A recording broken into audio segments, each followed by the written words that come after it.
Vous êtes chez MFA Propagande et on se retrouve pour cette deuxième partie de notre vidéo de prospective pour essayer de deviner, de pronostiquer qui sera champion à l'UFC à la fin de 2024.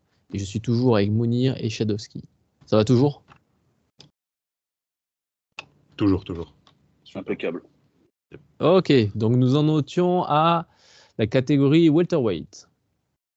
C'est ça. Qui veut commencer ? Mounir, qui est-ce que tu vois champion en 2024 ?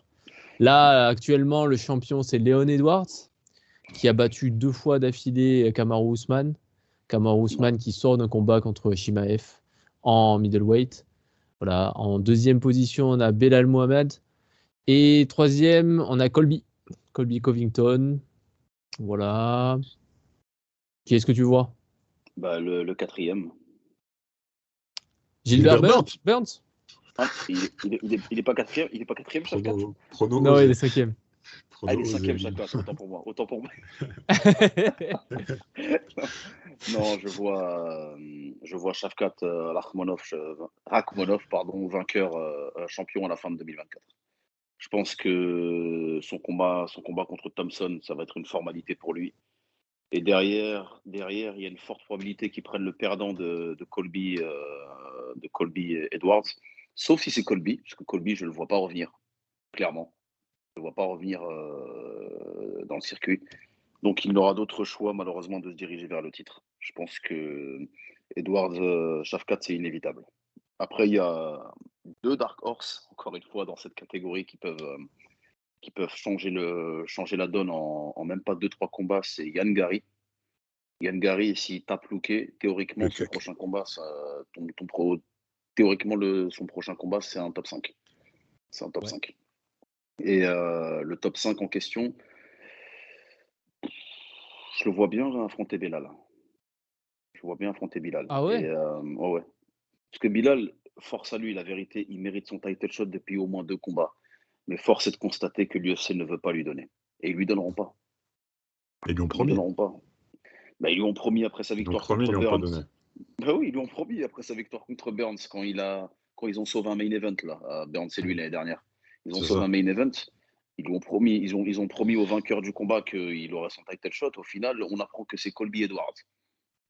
Non, mais l'UFC ment. De toute façon. Dana White, c'est un énorme menteur, Dana White. Les gens, ils disaient oui, le vainqueur de Ousmane Chimaev obtiendra le title shot en middleweight. Mais jamais de la vie. Là, c'est bon, c'est Duplessis Strickland. Donc, Dana White, pour avis aux auditeurs, ne croyez jamais Dana White. C'est un menteur. Il ment constamment. Il n'a pas de parole, Dana White. Oui, il n'a pas de race. Hein. C'est connu, Dana White, on le connaît. Moi, je me souviens de l'époque quand il disait que jamais l'UFC n'accueillera de combat féminin. Résultat, il y a 3 catégories. Sur YouTube, il y a des compilations des mensonges de Dana White. Ah, certainement. Non, c'est un menteur, Dana White. Après, pour revenir sur le sujet, moi, je vois Shavkat champion à la fin de 2024. Je pense que demain, sans vouloir faire le... Tu vas me dire encore, je suis de parti pris, je fais du favoritisme. Oui. Mais skills pour skills, je pense que Shavkat a les armes pour battre Edwards. Ok. Et donc, tu le vois, en fait, Edwards, le vois taper Colby. J'ai oublié le deuxième Dark Horse de cette. Non, Rinat, il m'a déçu le dernier combat, Rinat. Il m'a déçu, Rinat. Ah, t'aurais dit ça, je pense que j'aurais coupé la vidéo. Vas-y, j'arrête. Il y a Della Maddalena qui peut faire beaucoup de dégâts. Okay. J'aime bien. Et il est très très proche du gratin. Ouais. Voilà, il est au port du top 10 là. Ouais, il est au port du top 10. 2 ou 3 combats, il est au titre. Ouais. Carrément. 3 plutôt. 2, ça m'étonnerait, mais 3, ouais. Et là, tu vois donc Léon battre Colby. Oui. C'est ça ? Et ensuite, tu le vois affronter qui ? Colby, force à Colby, j'aime beaucoup le combattant. L'humain, c'est autre chose. Mais le combattant, je l'aime beaucoup, Colby. Et je ne vois pas ce qu'il peut faire à Edwards, la vérité. Je ne vois pas sur quel domaine il peut outrepasser Edwards. On cardio. Parle de le cardio, mais bon. Je sais pas, franchement, chain wrestling. J'ai beau, chain wrestling, mais il faut l'installer, le chain wrestling. Il faut l'installer. Ouais. Le truc, c'est que effectivement, c'est pas la même menace en lutte que Ousmane. Ouais, mais le clinch de Edwards, il est redoutable. C'est un Akmo Edwards. Le chain wrestling, il va devoir passer par la lutte. Ouais. Il va devoir passer par la lutte pour grappler et lutter en enchaînement derrière. C'est bon, j'ai Le compris problème, ton c'est biais que contre la cage. par rapport à Léon. quand il va se retrouver contre la cage, moi je pense que les compétences en Akmo et de Edwards, que ce soit Vont genoux, surtout les neutraliser coudes, hein, surtout les coudes de Edwards, c'est un en bordel. sortie de clinch. Ouais. Je Gunnar vois Nelson. pas. Merci. Ouais, je me rappelle encore. Je vois pas ce qu'il peut faire, Colby, la vérité. En striking, il va se faire outstrike par un mec qui a une plus grosse allonge, qui frappe plus fort que lui et qui a une palette technique bien plus élaborée que celle de Colby. Pour installer le chain wrestling, il va falloir que ça se passe contre la cage. Contre la cage, il a un clinch létal, enfin létal peut-être pas, mais très dangereux, Edwards. Et les genoux de Léon, c'est pas les genoux de Kamaru Usman, hein, sans vouloir lui manquer de respect. Ouais. Je vois pas. Donc oui, je vois Edwards vainqueur. Okay. Et tu vois Shavkat champion. Ok. Et donc ensuite, Léon tape Colby et ensuite tu vois Shavkat prendre un title shot après avoir tapé Wonderboy Thompson. Wonderboy Thompson, il est dans le top 10. Bon, après, il y aura peut-être une étape transitoire pour Shavkat. Je pense que Wonderboy ne te mène pas au titre. Non. Même si pour un certain combattant, non, c'est bon, on va pas Après, tu peux arriver au titre en short notice. Hein. Franchement, tu peux arriver au titre de plein de manières. Mais bon, il faut que les conditions soient réunies. C'est ça. Ah, mais Shavkat, je le vois pas affronter Burns parce que ils sont teammates en dehors de la cage. Ouais, mais Burns, il a déjà affronté un ancien coéquipier et à quel clip je rappelle que Luke et Gary s'entraînent ensemble. Tu vois. Donc apparemment, c'est bizarre. Le Kill Cliff, c'est bizarre. Tout le monde s'entraîne avec tout le monde, mais ils s'affrontent tous. Ils sont obligés parce que la majorité du top 10 est à Kill Cliff, tu vois, en termes de pourcentage. Donc ils seront obligés de s'affronter à un moment donné. Bon, en tout cas, concernant Shavkat, je pense que battre Wonderboy, quelle que soit la manière, mais bon, je pense qu'il va le finir. Quelle que soit la manière avec laquelle il va battre battre un Wonderboy, ça ne t'emmène pas vers le titre. Il y aura une étape transitoire entre Wonderboy et le titre. Je ne sais pas quelle sera cette étape, mais je suis persuadé que. Peut-être Ousmane, ouais. Ousmane. C'est logique. Ousmane Shavkat. Force au Nigerian Nightmare, mais bon. Shavkat, en fait, Shavkat, je l'ai déjà vu en difficulté et je l'ai déjà vu revenir de la merde. Pas à l'UFC. À l'UFC, il n'a été que quasiment tout le temps dominant, sauf contre Neal où il a accepté le défi en striking. D'ailleurs, c'est un magnifique combat entre les deux. Il a raté les tentatives d'amener au sol aussi, il faut le dire. Ouais. Il a été forcé à rester debout. Ouais, mais il n'a pas été ridicule debout, il a été meilleur. Ah non, du tout. Les deux, ils ont eu leur moment debout, mais Shavkat, il était un peu au-dessus. Et en fait, ce que j'aime bien chez Shavkat, c'est un petit peu ce côté Oliveira qu'il a, c'est qu'il est très, très opportuniste, Shavkat. Il voit une ouverture, il rentre dedans. Il rentre dedans et il finit avec. Et ça, c'est quelque chose qui peut faire mal à Edwards, qui peut lui faire très, très mal. Moi, perso, je pense que dans le sens où il a des moments, regarde ce que Edwards il subit contre Diaz. Sur un manque de concentration, ne serait-ce que d'une ou 2 secondes, il a failli se faire KO. Faut s'en rendre compte par Nate Diaz. Shavkat, si tu lui laisses cette ouverture-là, je pense qu'il le finit. Attention, Nate Diaz, bon, on aime bien lui cracher dessus parce qu'il a été surcoté pendant un moment, on est d'accord. Je crache pas dessus. Mais le 1-2 qu'il a placé, il était propre. Tu vois, c'est une 2 très très propre qu'il a placé. Ouais, mais regarde le bulldog, c'est un bulldog choke qui peut là, ça, Neal. Ouais, un truc debout, bulldog choke peut-être. Ouais. C'est par pur opportuniste. Par pur opportunisme, il le place. Qui aurait idée à cet endroit-là, à ce moment-là du combat, d'un combat qu'il gagnait au passage, d'un combat qu'il gagnait, qui aurait eu cette idée de se dire, là, il passe. Là, mon étranglement, il va passer. C'est genre une RNC modifiée, tu vois. Genre, il prend un hook avec une jambe. C'est à mi-chemin. Exactement, il bloque avec la jambe et il place le RNC derrière. Mais debout. C'est à mi-chemin entre un bulldog et une RNC. En tout cas, de se dire, je suis opportuniste à ce point-là. Non, Shavkat, dès qu'il voit une ouverture, il saisit l'opportunité. Moi, je pense ça, que tu le surcotes un peu, honnêtement. Je pense que tu le surcotes. Je pense que déjà, la qualité de son opposition n'est pas assez élevée pour l'imaginer contre des mecs calibre champion. Parce que Geoff Neal. 17-0, 17 je te parle de la qualité des opposants, pas du nombre de victoires. Mais là, on a Geoff Neal. Ok, il est fort en striking et tout. Mais tu vois, Shavkat, il s'est fait toucher dans tous les sens. Il a prouvé qu'il avait un menton quand même. Mais il a prouvé qu'il n'avait aucun mouvement de tête. Je trouve qu'il est plein d'ouverture, plein de vulnérabilité. Perso, je ne vois pas un combattant invulnérable et terrifiant comme tu peux le. Ah non, je n'ai absolument pas dit ça. J'ai dit que dans l'opposition avec Edwards, ce sera un combat disputé, ce ne sera pas une formalité pour lui, au contraire, ça va être un rude combat, une rude bataille entre les deux, mais que l'opportunisme dont fait preuve Shavkat à chacun de ses combats fera la différence. Ah ouais. Moi, je vois les ouvertures en striking de Shavkat être utilisées par Edwards. Il n'y a pas de KO Power en face. Ouais, mais Shavkat non plus, avec ses mains. Oui, mais Shavkat, ce que je suis en train de te dire, c'est pas KO Power ou pas KO Power. Lui, il cherche l'opportunité. Il attend l'opportunité. Et dès qu'il l'a saisi, jusqu'à aujourd'hui, il n'a jamais failli. Ouais. Je vois des gens plus dangereux. C'est sur cette petite fenêtre-là où l'opportunité va se présenter à lui que là, il finira le combat. C'est sur ça que je mise. C'est pour ça que je mise sur Shavkat. Ok, ça marche. Et Oliveira, il n'est pas incroyable, Oliveira. C'est pas un combattant incroyable, mais il a une capacité à saisir les opportunités au bon moment qui font de lui ce qu'il est. Oliveira, c'est un peu différent. Enfin, Oliveira, c'est juste qu'il est tout en attaque. Il est vraiment très fort en attaque et effectivement, défensivement, il y a des failles dans tous les sens. Shavkat, il est plus stratège que ça. Mais il est moins létal pour moi. Tu peux pas dire moins létal, 17-0, 17 finish. Comment ça, moins létal? Tu te bats sur quoi pour moins létal? Tu vois, il a 100% de finish, tu veux dire quoi? Non, mais c'est vrai, ce que tu dis, c'est vrai. Il s'est trouvé les failles, ça c'est indéniable. Mais je veux dire, Oliveira, ça va plus vite, tu vois. Ce que je te dis, Shavkat est plus stratège. Il prend plus son temps parce qu'il cherche l'opportunité où il sait qu'il ne faillira pas.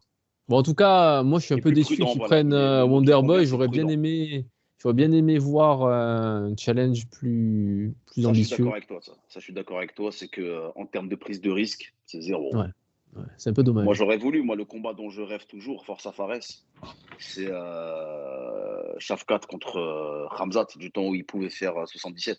Ce combat-là, je rêvais de le voir. Mais bon, ça n'arrivera pas. Et toi, Shadowski, tu vois qui? Bah écoute, moi, mon prono, il va dépendre principalement de l'issue de Edwards-Kobe. On sait tous que si Kobe gagne, il va prendre une pause de 2 siècles. Donc, automatiquement, il va garder la ceinture. Si Edwards y gagne, et c'est mon prono, je le vois gagner contre Covington, bien évidemment. Et je le vois défendre contre Belal, qui, à mon avis, est le prochain.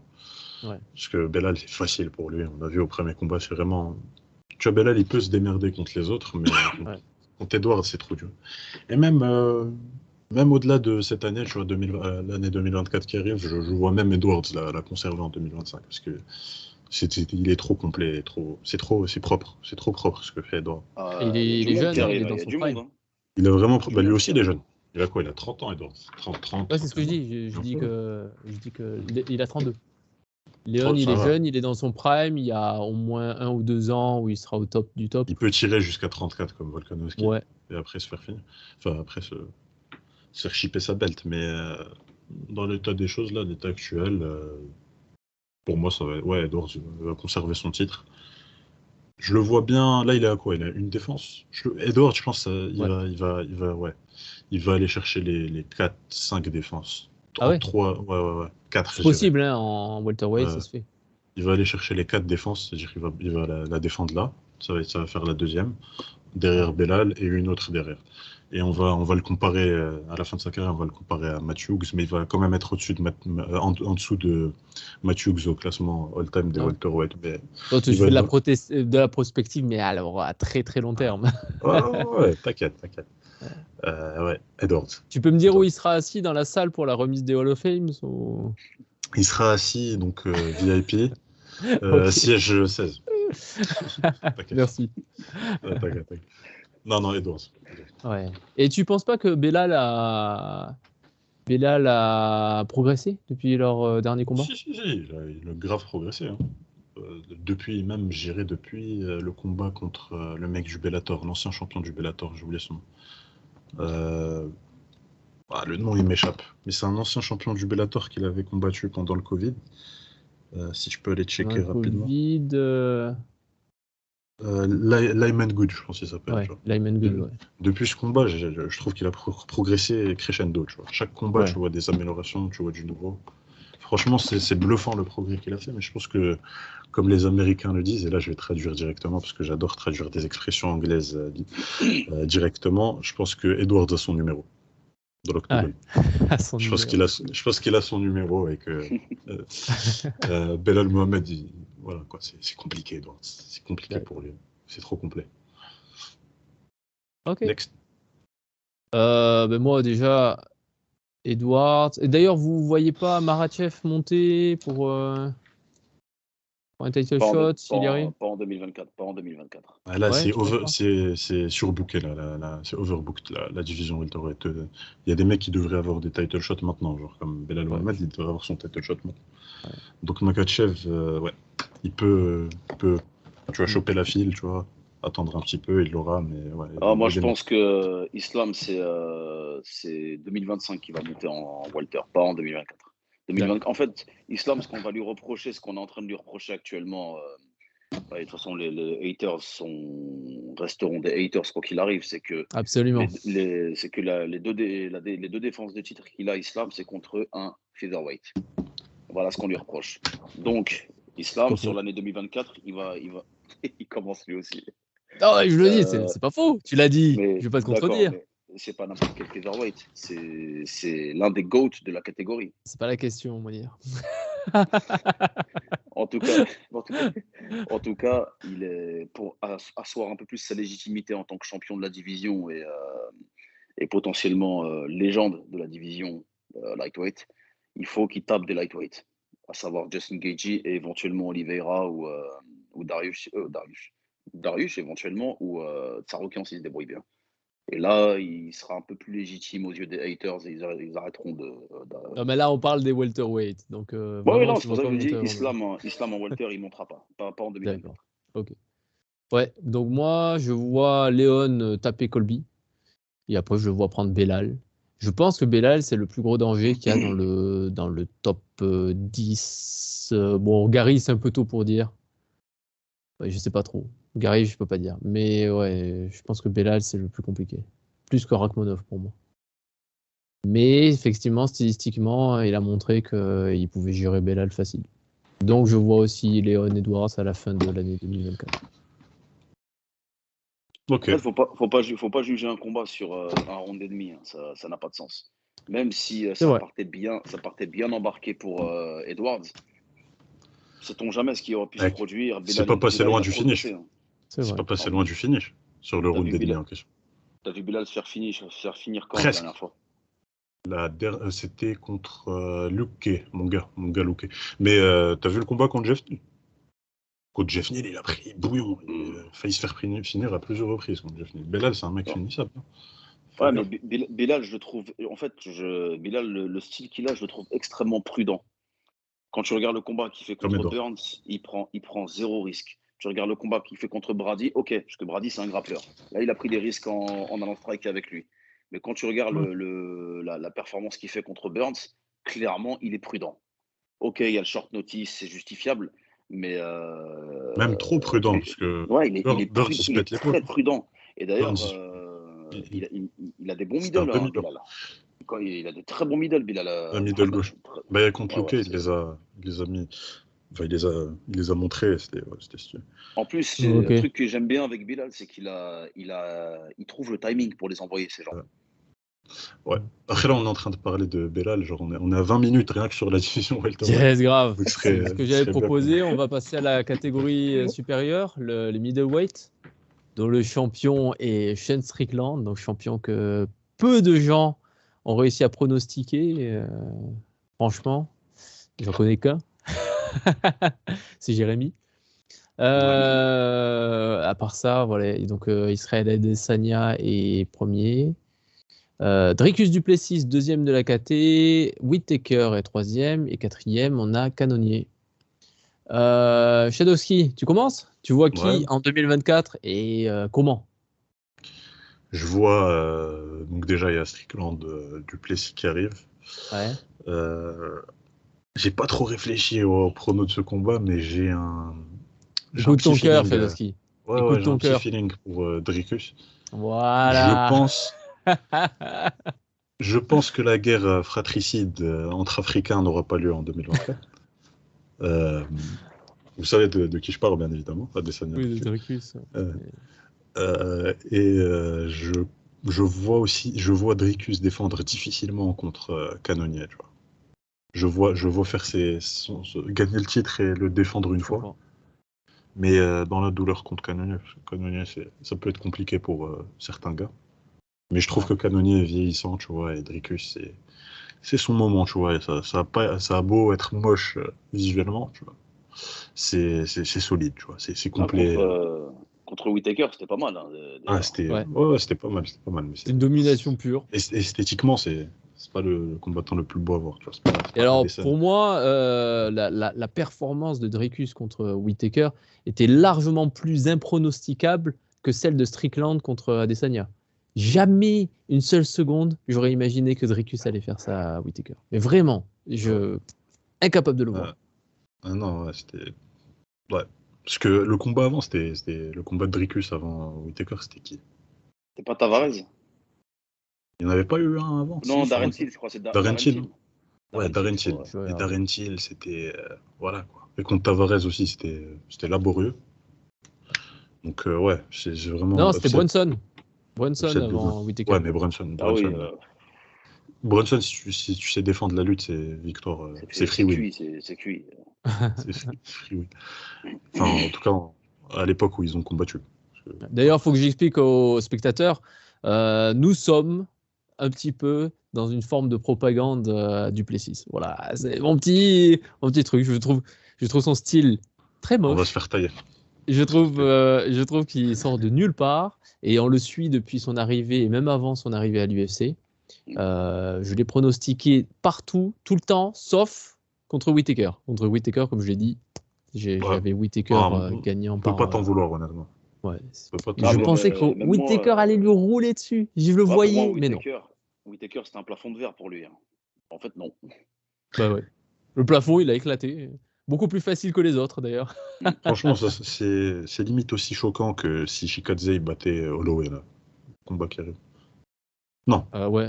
C'est le combat qui... Emmett. Ouais, Emmett. C'est comme si... En vrai, c'est comme si un gars, genre Shikadze ou Emmett, gagnait Holloway. Tu vois. C'est le même niveau de choc. Non, pour moi, c'est du niveau Ngannou qui tape Fury, tu vois. C'est ce genre de truc. C'est ce genre de truc. Ah ouais, carrément. Jamais je peux... Ah non, jamais je l'aurais vu. Genre... Officieusement, parce que Ngannou qui gagne Fury, ça fraud-check tout un sport, tu vois. Je pense pas que c'est pareil, tu vois. C'est comparable. Ben là, ça fraud-check pas mal de choses sur ce qu'on dit, la technique, tu vois. Je sais pas.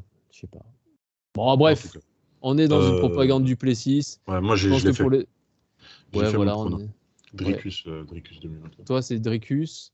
Ouais. Et à toi, Mounir. Moi, je vais vite parce que les Walters, j'étais un petit peu long. Pareil, j'ai Dricus Duplay-Goat, quoi qu'il arrive. Lapsus. Il fallait le dire. J'ai Dricus Duplessis, champion fin 2024, avec cette fois un seul Dark Horse qui peut venir perturber l'équation. Et ce Dark Horse en question, c'est Bonical. Bonical, il peut surgir de nulle part et moller un peu tout le monde. En fait, toi, à chaque KT, tu vas nous sortir un mec qui est dans le top 50, qui est à 8 km de la belle. Celui-là, je peux comprendre parce que Bonical, je suis sûr que s'il pousse un peu, il peut avoir un title shot très très vite. Il y a beaucoup de hype derrière lui et tout. Attention à Liskerov. Ouais, il est top 15 lui. Je suis même pas sûr qu'il soit top 15. Il est 14e. Mounir, arrête. Encore. Mounir. C'est un truc de ouf. Ça suffit. Ça me chie. Je sais pas, non. Duplessis, c'est bon. Duplessis fin 2024, c'est bon. Voilà, c'est ça qu'on va entendre. Ouais, non, et comme je disais, donc, Bonical qui prend un title shot, honnêtement, c'est ce qui me choquerait le moins parmi tous les Dark Horse que tu as cités. Mais je le vois pas quand même arriver. Bon, bref. Iskerov, il est pas top 15. Ah, je t'ai dit, moi, Dricus. Ouais, c'est vrai. C'est vrai que tu me l'as dit. C'est vrai, je suis pas du tout. Eh bien, moi, ouais, Dricus aussi. Voilà, c'est unanime. C'est Dricus qui sera champion à la fin de l'année 2024. Les gars, il a intérêt à le faire, sinon on va passer grave. Clone. Non, mais on va bien. Dricus à l'unanimité, c'est un truc de ouf. Après, honnêtement, Strickland, je suis pas sûr que ce soit facile à passer. Ah non, pas du tout. Surtout pour Dricus, avec son style, parce que bon, Dricus, il est gros, il a un gros gabarit, mais Strickland aussi. Il cogne fort. Dricus, ouais, mais Dricus, il cogne fort, mais Strickland, il défend très très bien. Mais alors très très très bien. Mais voilà. Mais moi, je vois par contre Dricus mettre au sol. Pereira, il a rien défendu. Oui, mais c'est parce que c'est Pereira déjà. Il n'y a pas beaucoup de gens qui sont Pereira. Et ensuite, parce que Strickland a eu le game plan le plus stupide de tous les temps, je pense. Je pense qu'on peut le dire. Hein, c'est pas une surprise. Et voilà. Et non, je vois quand même Dricus l'amener au sol. Je vois l'amener au sol et Dricus est fort au sol. Parce que c'est le GOAT. On peut le dire. Et veut qu'on se fasse insulter en commentaire, lui. Et ensuite, je le vois défendre tout le monde. Non, juste avant qu'on passe je sais pas qui pourrait prendre en deuxième combat, franchement. Avant qu'on passe à la prochaine KT, le fan club d'Adesanya, s'il vous plaît, c'est de l'humour. On n'est pas sérieux. On n'est pas sérieux quand on dit que Duplessis est le GOAT. Venez pas nous tailler en commentaire, s'il vous plaît. C'est de l'humour. Ok, on passe au light heavyweight. Champion, tout nouveau champion, Alex Pereira, qui a eu sa ceinture contre Prochaska. Premier contender, c'est Jamahal Hill. Et on va s'arrêter là dans la liste des combattants à citer. Pourquoi tu descends pas un peu plus dans les combattants à citer? J'ai pas envie de descendre, Mounir. J'ai pas envie qu'on en parle. Allez, je te laisse commencer, Mounir. Qui est-ce que tu vois champion à la fin de l'année prochaine? Je tiens à m'excuser. Je parle en mon nom seul. Et je sais que dans les commentaires, je vais me faire allumer. Que vous deux, vous allez m'allumer. Que tout le monde va m'allumer. Absolument. Mais de manière très factuelle, je vois Magomed Ankalaev prendre la belt. C'est n'importe quoi, mais vas-y, élabore. Attends de voir mon prono avant de dire que c'est n'importe quoi. Tu vas être encore plus choqué, je pense. Moi, je pense que lui va mettre Johnny Walker, je le sens. Non, il va dire Rakic. Non, moi, je vois Ankalaev. Je vois Ankalaev prendre la belt parce que c'est, à mon sens, le combattant le plus complet du top 5. On est dans une dimension, on est dans une catégorie où les combattants sont quasi unidimensionnels. Pereira, striker. Prochaska, striker, mais bon, plutôt striker. En fait, le truc marrant. Blacko, striker. Et c'est qui Jamal Hill, striker. Je pense que le grappling d'Ankalaev, est plutôt complet. Et il s'est fait moller par Ankalaev sur les 3 dernières rounds. D'un combat qui lui a injustement été mis en match nul. Non, c'est très juste. C'était la décision parfaite. Je laisse les auditeurs juger. Est-ce que vous pensez que Ankalaev a été volé contre Blachowicz, oui ou non? Non. N'écoutez pas, ne cédez pas aux sirènes de la de la mauvaise foi de Mounir. Ok, donc toi tu vois Ankalaev et tu vois donc Alex Pereira directement prendre Ankalaev. Je vois Alex Pereira tabasser Jamahal Hill. Je le vois vraiment. Okay. Je le vois il va prendre un crochet gauche. Il va comprendre que Hill c'est pas Glover, que Pereira c'est pas Glover. Ensuite, Ankalaev, je le vois lors de son rematch le 13 janvier contre Johnny Walker. Confirmer ce qu'on a vu au premier round, à savoir. Rien du tout. Arrête de dire rien du tout. Oh là là, t'as vu une domination? Bien sûr que oui. Dans Ankalaev bien sûr. Ah, ça devrait être illégal. Moi, j'ai vu vite fait une phase contre la cage, là où il a placé 2 béquilles, tu vois, mais j'ai aucunement vu d'une domination. Moi, j'ai vu premier round. C'est bon, bref, c'est pas grave. Non, t'inquiète. Ok, je vois Ankalaev battre Johnny Walker et de ce fait, se qualifier pour le prochain title shot contre Pereira. Et contre Pereira, il a tout intérêt à le moller au sol. On a vu les qualités de grappling d'Ankalaev contre Blako, et je pense qu'il a un énorme cardio Ankalaev. Hein. Il gaze out pas. Hein. Et je pense qu'il a moyen de le traîner 4 rounds, 3 ou 4 rounds comme ça au sol. Blachowicz, avant qu'il prenne la ceinture, tout le monde disait que son défaut, c'était son sol. Genre Blachowicz, c'était un striker. Personne n'a dit ça. J'ai vu avant qu'il soit champion, c'était le cas. Hein. On le voyait tous se faire mettre au sol et finir soumission, tout ça. D'ailleurs, j'aimerais. Non, on n'en parlera pas ce soir, je pense, mais j'aimerais comprendre la logique de remettre Blako-Rakic, sachant que le dernier combat de Rakic, c'était Blako. Je comprends pas pourquoi. Justement, parce que ça s'est terminé de manière un peu frustrante aussi. Donc, un peu Aspinal Blades-esque.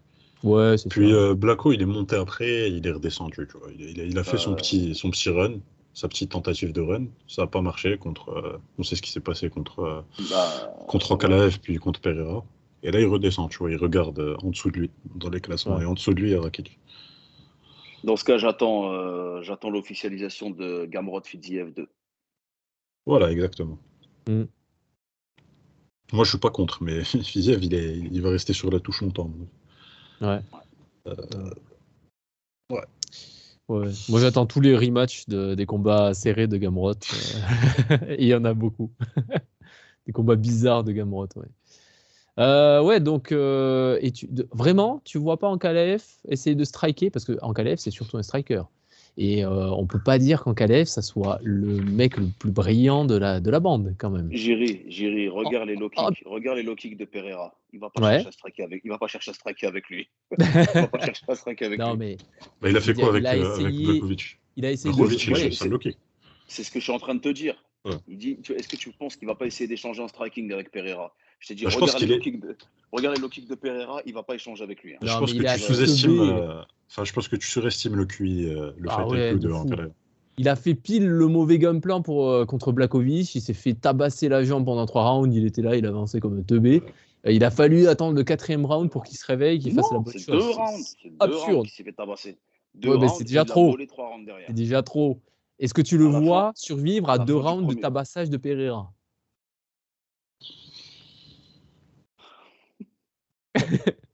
Tu parles de ces low kicks.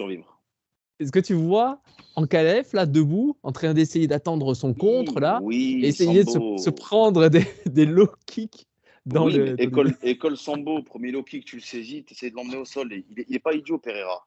Pereira. Pereira n'est pas idiot, mais Blachowicz, Ankalaev n'est pas idiot. Ankalaev, il n'est pas idiot. Un petit peu. Merci, on y vient.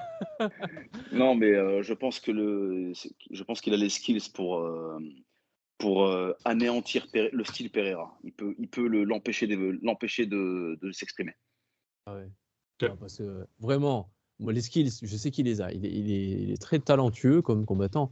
Mais alors, l'intelligence de combat, c'est ce qui manque, tu vois. Et je pense qu'il va utiliser pile les mauvais outils au mauvais endroit. Il est intelligent, mais il y a une latence, en fait. Il y a un temps de latence. C'est joliment dit. Il y a un temps de chargement, en fait. Ok. Donc, toi, tu vois Ankalaev champion en 2024, c'est ça? Ouais, je pense. Ok. Shadowski, tu vois quoi, toi? Tu sais quoi, Mounir, aussi bizarre que ça puisse paraître, ton prono, c'est le prono le plus populaire. Ankalaev, moi, de ce que j'ai vu en ligne, des quelques réactions que j'ai vues en ligne par rapport à ça, c'est le prono le plus populaire. La majorité des gens te disent Ankalaev champion fin 2024. Moi, je suis un petit hipster en ce qui concerne la division light heavyweight. Je stan un combattant que tout le monde déteste. C'est Alexander Rakic. Et voilà, j'avais deviné. Je commence à te connaître. Il a un combat qui arrive contre Blachowicz. Et je pense là, il va partir sur un arc rédemption.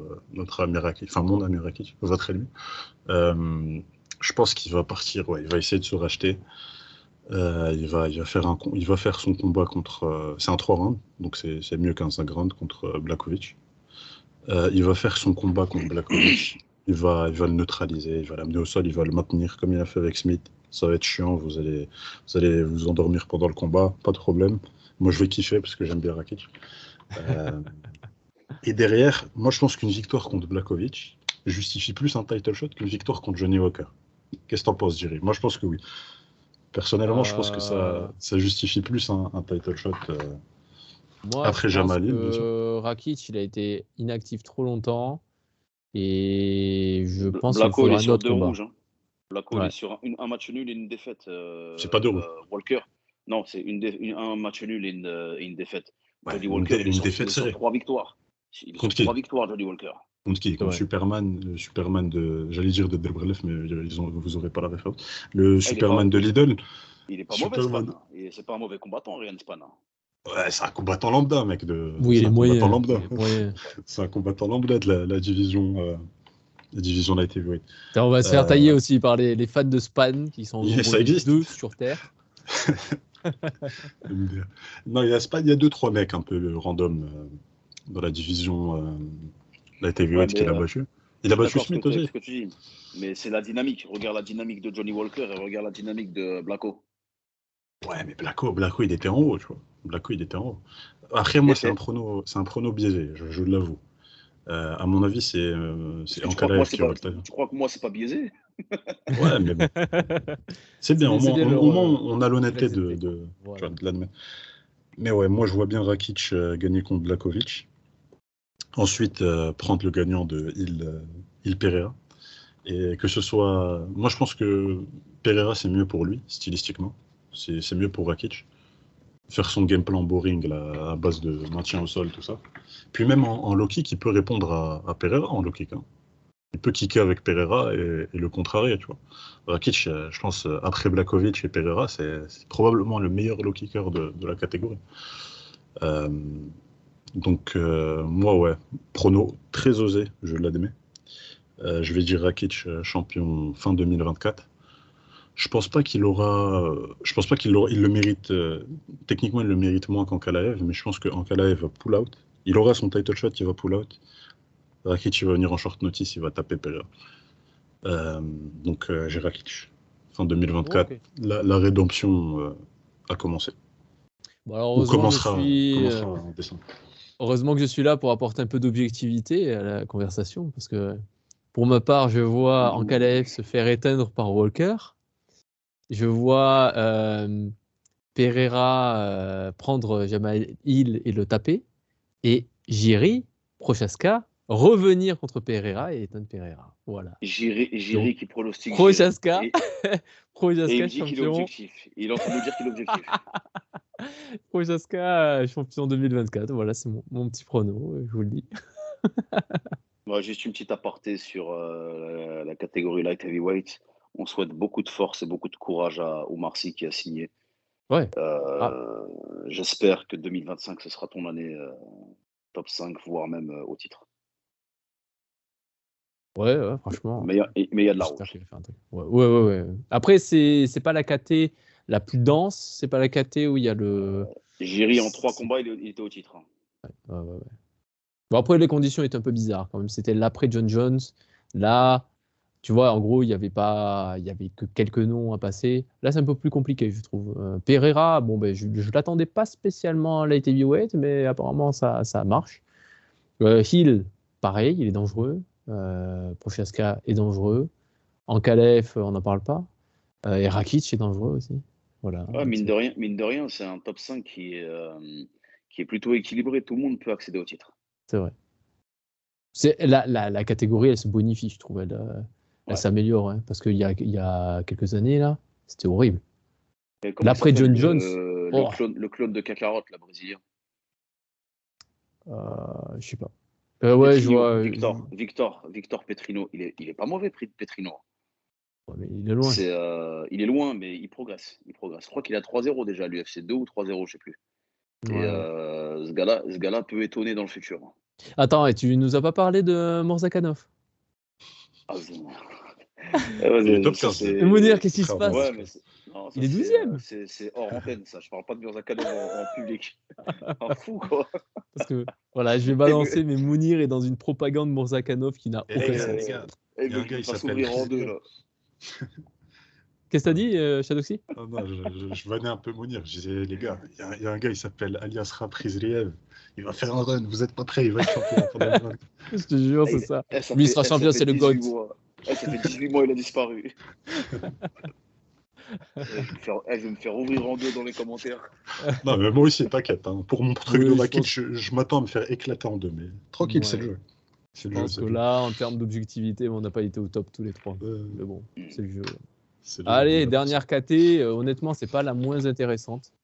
C'est fini l'époque où la réponse était juste Ngannou, qui sera champion de la catégorie heavyweight en 2024. On a John Jones, champion, blessé. On a Thomas Pinal, champion intérimaire, qui vient de prendre sa ceinture intérimaire contre Pavlovich, après l'avoir atomisé, hein, on peut le dire. Deuxième, on a de la donc classé deuxième, Cyril Gane, notre Français. Troisième, Pavlovich. Quatrième, Miocic, qu'on n'a pas vu depuis un bon moment quand même. Cinquième, Curtis Blades. Alors, qui veut commencer? J'y vais. Vas-y. Allez, c'est parti. Donc, ouais, au niveau de la catégorie, pour moi, le choix va purement dépendre de si John Jones décide de rester après Stipe ou pas. Parce que s'il décide de rester après Stipe, mathématiquement, ça va être lui le champion en fin 2024, parce qu'il ne pourra pas revenir contre Aspinall, enfin, le contender numéro 1 avant 2024. Donc, s'il décide de rester après Stipe, John Jones, facile, parce que je le vois gagner contre Stipe. S'il reste pas, là aussi, choix facile, Aspinall. Parce que je vois pas le gagnant du probable Gelton Almeida contre Cyril Gane gagner Aspinall. Stylistiquement, c'est compliqué pour les deux. Ouais. Aspinall, c'est le futur. C'est le présent et le futur. Donc, moi, ça va prono facile. Si John Jones reste, c'est lui. Parce qu'il va pas revenir avant 2024. S'il se barre, Aspinall. Aspinall va prendre la vraie belt en décembre. Le seul souci que j'ai avec ça, c'est qu'Aspinall, la décision de ne pas enlever la ceinture à John, elle fait que Aspinall va être hyper inactif en 2024. Genre, il va avoir combattu en fin 2023 et on va le revoir qu'en fin 2024. Donc, d'office, il aura un an d'inactivité, voire plus, si John Jones reste. Ça c'est dérangeant pour moi. Et c'est ça. Mars, Gelton Almeida gagne. J'ai pas de prono là, de vrai prono. C'est officiel. C'est officiel. Non, c'est pas officiel du tout. C'est probable. C'est dans c'est le choix logique, quoi. Toi, tu vois Gane prendre qui, hormis Gelton Almeida? Ah non, je pose la question. Pour moi, le contender légitime pour Gane, c'est Almeida. Parce que le reste du top 5 est déjà pris ou n'est pas disponible. C'est ça. Ouais. Donc, ouais. À moins qu'il veuille faire une revanche contre Volkov, mais je vois aucun intérêt à ça. Donc, ouais. Pour moi, ça choix facile, Aspinall, j'imagine que vous aussi. Ouais. On va voir. Hein. Mais ouais, Aspinall. Mounir, t'en penses quoi? Moi, il y a deux scénarios. En fait, ça rejoint un petit peu ce que Shadi a dit. Moi, il y a deux scénarios que j'ai en tête. Scénario numéro 1, John Jones revient en 2024. Et s'il revient contre Stipe, 84 ans, là, je pense que John Jones arrête Stipe. Je pense qu'il le stoppe. Il le stoppe avant la limite et il sera champion fin 2024 parce que John Jones ne reviendra pas deux fois dans une même année. Et dans le cas où John Jones ne revient pas, ce que je pense sera le plus probable, vu que apparemment sa blessure, elle prend 8 mois à guérir ou quelque chose comme ça. Ouais. Entre le temps de guérison et de revenir en shape, quoi, en forme. C'est un an. C'est voilà, on le verra pas. Pour revenir, mais en toute fin d'année. Ouais, il y a une probabilité qu'on ne le revoie pas, surtout Stipe. À l'âge de Stipe, en un an, il peut prendre 5 ans dans la gueule, Stipe. Ouais. Stipe, il aura 3-4 ans d'inactivité. Ouais. Contre un John Jones, tu vois. Ouais. Pour moi, John Jones, s'il revient contre Stipe, ça va être exactement à la même date. Ça va être UFC New York en novembre. Ouais. Ouais. Donc ouais, c'est compliqué. Et si, Après, c'est quoi ton autre scénario? Après, je ne comprends pas pourquoi. Ça, c'est un truc, c'est une inconnue pour moi. Je ne comprends. Enfin, si commercialement, c'est pas une inconnue. Je vois l'intérêt. Mais au niveau des rankings, je ne comprends pas si Jones revient, pourquoi il ne prend pas Aspinall? C'est le champion intérim. Tu es le champion, tu prends l'intérimaire. Pourquoi tu vas chercher un mec qui force à Stipe, hein. C'est le meilleur heavyweight, le deuxième pour moi, quand même. Je mets Ngannou devant. Le deuxième meilleur heavyweight de l'UFC. Mais De tous les temps, tu mets Ngannou devant. non, en UFC. UFC. Ah, Je parle UFC, vraiment ok. que de l'UFC. Je parle que de Ok, l'UFC. Non, il y a Fedor. Fedor, il met une gifle à tout le monde. Ouais. Mais de l'UFC, oui, je mets Voilà, Ngannou tu vas devant ouvrir des Stipe. débats sans fin, là. Non, Mais Fedor, il là, tue il a tout le monde. TFS Je ne avec sais lui, pas ça. comprendre, hein. C'est ça, ouais. Non, mais même sans TFS, Fedor, il assassine tout le monde. C'est pas. Enfin bref, on en revient au sujet de base. Je ne comprends pas. Pour moi, sportivement, ça n'a aucun sens que dans le cas où John Jones revient, de ne pas prendre Aspinall, étant donné que c'est l'intérim champ. Mais au niveau commercial, je comprends que c'est Stipe. Parce que il part du principe, Jones, dans son narratif à lui, c'est je suis le GOAT, j'affronte le GOAT heavyweight. C'est ça, ouais. Je pense que c'est clairement ça. Dans son narratif à lui, c'est ça. On en avait parlé de ça, ce truc-là. C'est illogique, mais c'est l'UFC, hein, ils font ce qu'ils veulent. Colby, il a eu un title shot en battant Masvidal l'année d'avant. Ouais. Oui, ils font ce qu'ils veulent. Ouais. Ils font ce qu'ils veulent. Et le deuxième scénario, a eu son title shot en battant Bobby Green. Non, attendez, c'était peut-être pas le sujet. Après, tu as une réalité du nombre de win streak qui n'est pas contestable. Oui. Donc là, tu es en train de me dire que Jailton Almeida devrait avoir le prochain title shot. S'il bagane, oui. Non, parce qu'il est déjà à 15. Selon la même logique, Arnold Allen aurait dû avoir un title shot et pas un combat piège contre. Mais bon. En fait, ça dépend mais ça dépend ça dépend les catégories, ça dépend les profils de combattants, ça dépend les fames des combattants. Par exemple, pour moi, O'Malley et Yann, ça n'avait aucun sens de faire ce combat-là. Ouais, c'est vrai. C'est juste que O'Malley, c'est un Américain qui vend, il est stylé, entre guillemets, les Américains aiment bien ça, donc ils ont mis une grosse passe décisive vers le titre. Et pareil, tu as des. Comment ça s'appelle? Il y en a un qui a sauté les classements, j'ai rien compris comment il a pu. Abus Magomedov. Juste, oui, déjà, Abus Magomedov, mais surtout Alice Kerov. Alice Kerov, à la base, il devait prendre Costa. Oui, c'est vrai. Poto, c'est le quatrième ou cinquième Costa. T'as rien à faire là. Après, Costa, il pull out encore plus que Evloev, tu vois. Ouais. Qui a cru que ce combat allait arriver en fait. À la base, ils lui ont mis un gros boost à Alice Kerov. Le fait de lui donner Costa en deuxième combat de sa carrière UFC, il y a un problème. Non, mais c'est ça le truc. Tu passes pas de Phil House, tu passes pas de Phil House à Costa en un combat. Ça colle pas niveau ranking. C'est pour ça que je te dis qu'il y a certains combattants, il y a des accélérateurs de carrière. Comme Pereira. l'UFC, ils essayent de vendre des histoires avant tout. Et Pereira, c'est une histoire. John Jones, Stipe, il y a une histoire à vendre. Pareil, Alice Kerov, c'est pour affronter Shimaev. Donc, c'est toujours des histoires des histoires de pay-per-view et de tout ce que tu vas pouvoir construire autour en termes de marketing et de communication. Voilà. Là, honnêtement, John Jones qui se prend Aspinall, honnêtement, je pense qu'il perd. Je pense qu'il perd contre Aspinall. Parce que tout simplement, c'est des questions de dynamique, de physique. Aspinall, là, il est dans la fleur de l'âge. Et Jones, il a une carrière tellement longue, on sent qu'il a ralenti. Et en plus, il est en train de monter. Donc, c'est pas sa catégorie, entre guillemets, naturelle, on va dire. Alors qu'Aspinall, c'est un heavyweight, quoi. Et c'est un des pires heavyweights que j'ai vu depuis assez longtemps. Moi, je n'aimerais jamais John Jones. Jamais. Alors, s'il y a un mec qui est capable de battre n'importe qui sur Terre, c'est John Jones. Il a prouvé. Il a l'intelligence, il a tout ça.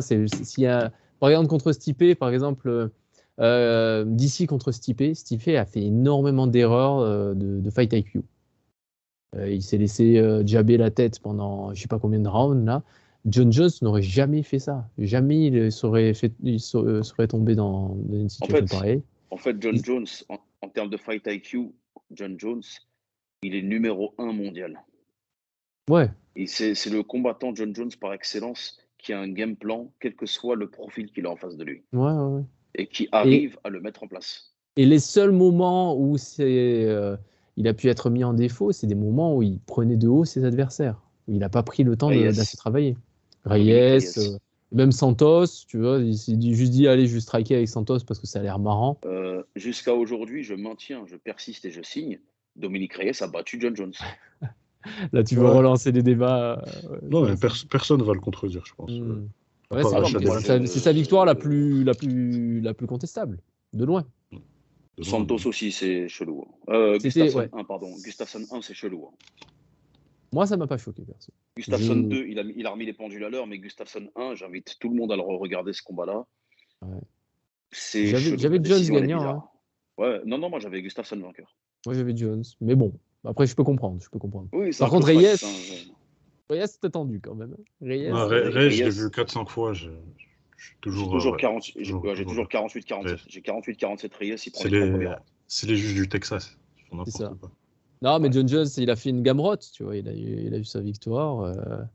C'était un peu serré, c'était un peu bizarre, mais il a eu sa victoire, donc voilà. C'est ça. Donc j'en reviens à ce que je disais. Le deuxième scénario, c'est John Jones ne revient pas. Et là, clairement, je vois pas qui peut stopper Aspinall. Je vois pas qui peut l'arrêter. Gane. Mais déjà, Gane, j'ai des forces à Cyril Gane. Hein. On sera de tout cœur derrière lui, mais j'ai d'énormes doutes à sa capacité à pouvoir passer Almeida, dans le cas où il affronte Almeida. Même dans le cas où il affronte Curtis Blades, parce que ce sera soit l'un, soit l'autre de toute façon. Non, même dans le cas où c'est Curtis Blades qui est en face de lui. Blaze, ça va aller. Blaze, il va se dire t'inquiète, c'est Cyril Gane. Non, mais Blaze, il va se dire je vais aller striker avec Cyril Gane, tout va bien se passer. Et voilà, il va faire ça. Parce que Blaze, on parlait d'absence d'IQ. Blaze, c'est le pound for pound, je pense. Ah, ce qu'il a fait contre Derek Lewis, c'était. Et contre Pavlovich. Contre Pavlovich, mais il est con, j'ai pas compris. Il a vu qu'il commençait à toucher un petit peu Pavlovich, il s'est dit il y a moyen. En fait, un lutteur, quand toute sa vie il a lutté, c'est ce que j'ai remarqué, pas que à l'UFC, hein, dans le monde même en général, quand il a lutté toute sa vie, il a grapplé toute sa vie, quand il commence à découvrir ses points et que ses points cognent fort, il tombe amoureux. Il tombe amoureux de ses points et il veut que gagner par KO. C'est ça. Et j'ai peur que cette maladie-là, elle s'empare de Aliskerov. Oui, c'est pas faux. On l'a vu contre House. Contre Phil House, il a striké de manière débile, il s'est fait toucher. Bon, il a mis un KO, d'accord, mais il s'est fait toucher de manière irréfléchie, quoi. Enfin, et là, ça va pas en s'améliorant. Il vient de descendre Bruno Silva. C'est Bruno Silva, c'est ça qu'il a descendu. Oui. Ouais, il vient de descendre Bruno Silva contre qui Pereira était à la décision. Je fais pas de comparatif. Hein. il vient de descendre Bruno Silva. Moi, j'ai peur qu'il tombe amoureux de ses points. Alors que Aliskerov, c'est un spécialiste, c'est un grappleur, un samboïste spécialiste du armbar. Ouais. De la Kimura, pardon. De la Kimura. Pourquoi on parle d'Aliskerov ? Non, pardon. Bruno Silva, c'était Magomedov. C'était Chara. Sharapodin Magomedov. C'est qui l'a affronté ? Je crois que c'est un remplaçant qui l'a affronté. Aliskerov. Ils m'ont mis un type, je sais pas c'est qui le type. Ils lui ont mis un type lambda en face, il l'a éteint. Warley Alves, respect. Ah oui, il a battu Colby. Autant pour moi, c'est pas un type lambda, mais c'est un welter. C'est un welter, effectivement. Oui, ouais, Aspinall, le deuxième scénario, c'est Aspinall. Et je vois personne stopper Aspinall. Personne. Pas même Almeida. Ouais. Almeida, il va se manger un gauche-droite en ligne, il va plus savoir comment il s'appelle. Et surtout, Almeida, il va s'apercevoir que la différence de gabarit, bon, déjà, Lewis, c'est un gros gabarit, mais c'est pas le plus technique des heavyweights. Alors qu'Aspinall, non seulement il est gros, mais en plus il est rapide, il tape fort, et il est complet. Je suis pas d'accord avec toi. Le gabarit de Jailton, peut-être en apparence, pose problème, mais regarde ce qu'il a fait à Derek Lewis. Hein. C'était un petit fond. C'est ce que je suis en train de te dire. Je suis en train de te dire que Lewis, il est gros, mais c'est pas le plus technique des heavyweights. Alors que Thomas Aspinall, en plus d'être gros, il a la technique. Je veux dire, c'est lutter, même sur son dos. Même sur son dos, il est dangereux. C'est une black belt, hein, black belt JJB, Aspinall. Ouais. C'est-à-dire que tous les compartiments du game où tu vas aller le chercher, il a une réponse. C'est ça. Là, c'est très compliqué. Aspinall, pour moi, il est instoppable. Et en plus, il a montré un truc. Moi, ce qui m'impressionne le plus, c'est la vitesse de ses mains. T'as vu le gauche-droite en ligne, la vitesse à laquelle il part ? Incroyable. Vraiment, c'était ouf. Et en plus, il tape fort. C'est compliqué. Et il reste à voir peut-être son cardio. Et il encaisse. encaisse. Regarde ce qu'il a pris contre Pavlovich. Ouais. Il dit qu'il n'a pas été sonné, qu'apparemment c'est son protège-dents qui était son protège-dents qui est parti, c'est pas son menton qui est parti et ça l'a perturbé un petit peu. Il dit qu'il n'a pas été sonné, mais même dans le cas où il a été sonné, c'est Pavlovich en face. C'est ça. C'est ça. Et puis ensuite, il a fait le combat normal. Hein. Il a fait le reste. Donc, même s'il avait été touché, ça voudrait dire qu'il est capable de retrouver ses esprits très très vite. Voilà, c'est qu'il a été touché, il n'a pas été sonné. Alors que Pavlovich l'a touché à bout portant. C'est pas une frappe en bout de course ou un truc accidentel. C'est vraiment une frappe à bout portant. Il l'a encaissé comme si c'était pas de souci.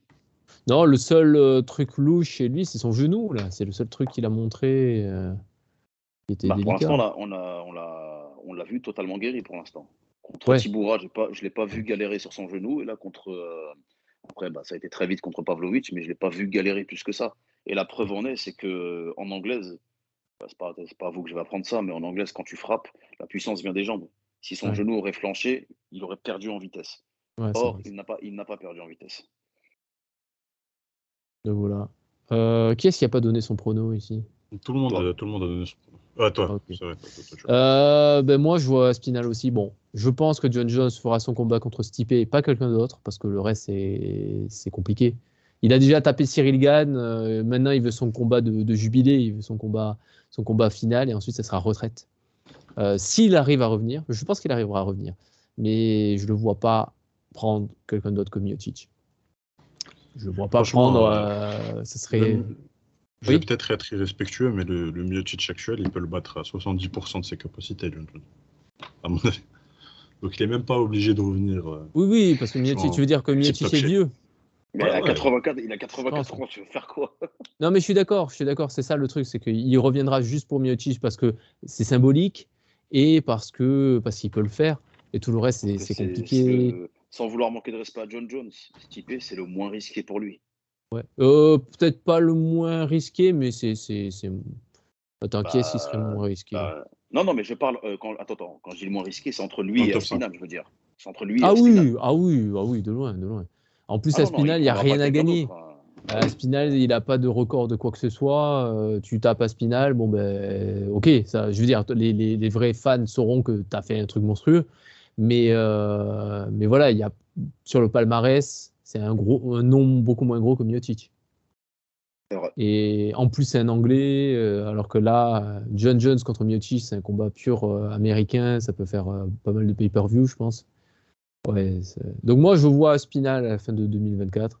Je le vois taper Gane, honnêtement. Je serai derrière Gane, mais vraiment, je ne vois pas gagner. Pavlovich, il a déjà tapé. Miocic, il ne le touchera pas. Blades. Il y a un rematch à faire avec Blades. Ouais, je pense qu'il y aura un rematch contre Blades et je le vois taper Blades. Donc, voilà, Aspinall champion, mais il n'affrontera pas John Jones. Ouais. Et voilà. Ok, on a fini avec les heavyweights. On va passer très très vite aux femmes, juste vite fait, comme ça. Strawweight, tu vois qui, Mounir? Strawweight, je pense que Tatiana Suarez, elle va déloger Weili. Ah ouais? Tu crois vraiment? En fait, Weili, ok, elle a progressé en lutte, elle a progressé en grappling de manière générale, mais Tatiana, elle est à un tout autre niveau. Ouais, pour ceux qui ne connaissent pas Tatiana Suarez, je vous invite à aller voir ses combats. Sa lutte, c'est magnifique. Les commentateurs l'appellent de female Khabib. C'est Khabib féminine. Ce qu'elle fait, c'est le chain wrestling qu'elle impose à ses adversaires. La pression qu'elle leur impose, c'est...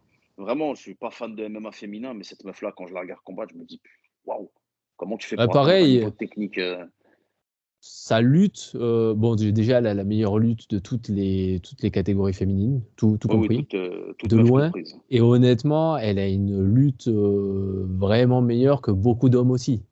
Quand tu vois à l'UFC, quand tu vois ce qu'elle met, techniquement, c'est super propre. Donc, moi, j'ai beaucoup aimé sa lutte. Après, Weili, je trouve qu'elle a montré des trucs. Et Sparza, c'est une lutteuse. Elle l'a quand même un peu écrasée en lutte. Donc, oui, mais Tatiana a soumis Sparza. Ouais, c'est pas le même niveau. C'est-à-dire, Sparza, c'est un niveau de lutte. Tatiana, elle est encore au-dessus. Ok. Et toi, Shadowski, tu vois quelqu'un ou tu Jean Gouin. Weili? Ouais. Ok.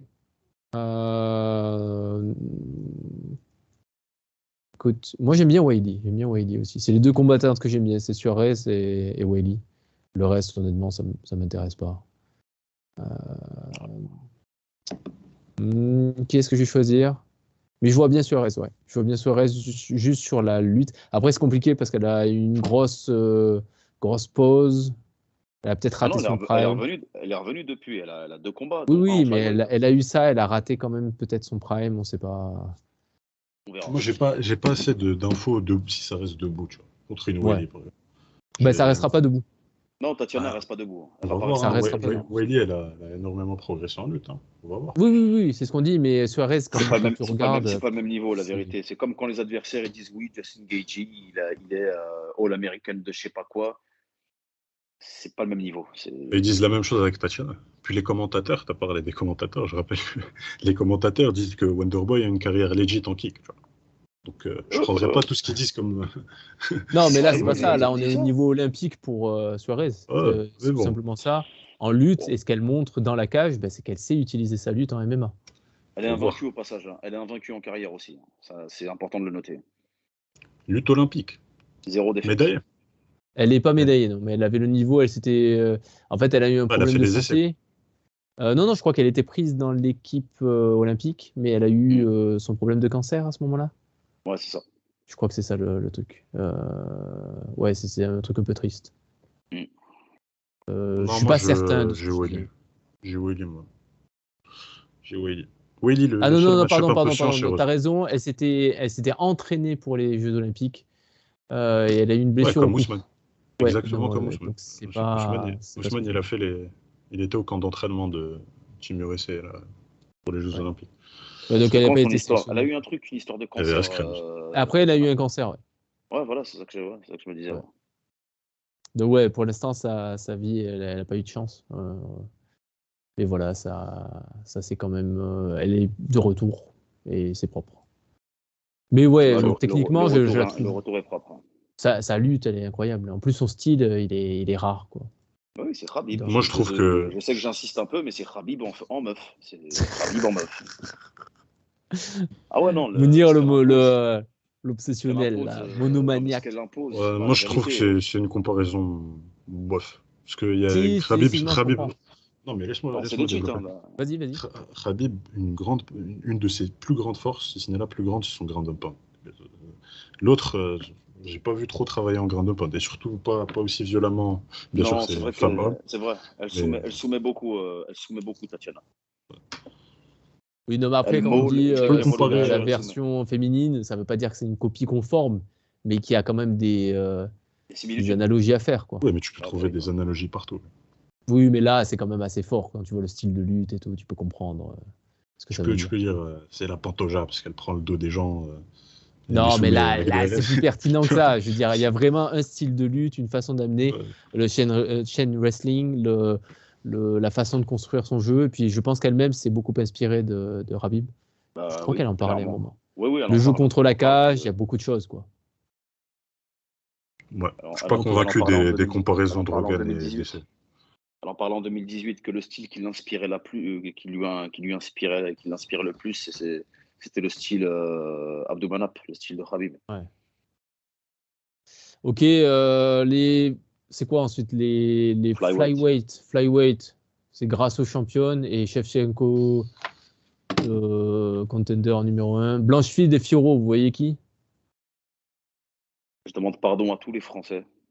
Ne m'en voulez pas, j'essaie d'être le plus objectif possible. Mais je pense que Blanchfield sera championne. Ok. Shadowski, t'as une idée? Je vais dire Fiorot pour faire un peu différent. Et moi aussi, je vais dire Fiorot. Ça voilà. Allez, et Bantamweight, non seulement il n'y a pas de championne, mais on va dire qu'on s'en fiche. On n'a rien à foutre. Aldana. Okay. Aldana ouais. Allons-y, moi je dis. Allez, Carole Rosa, vas-y. Ouais. Mais ici, Chiasson, tu vois, allons-y. Allez, disons des trucs. Voilà. Ok. Featherweight, supprime. Featherweight. Il n'y a plus de division en fait.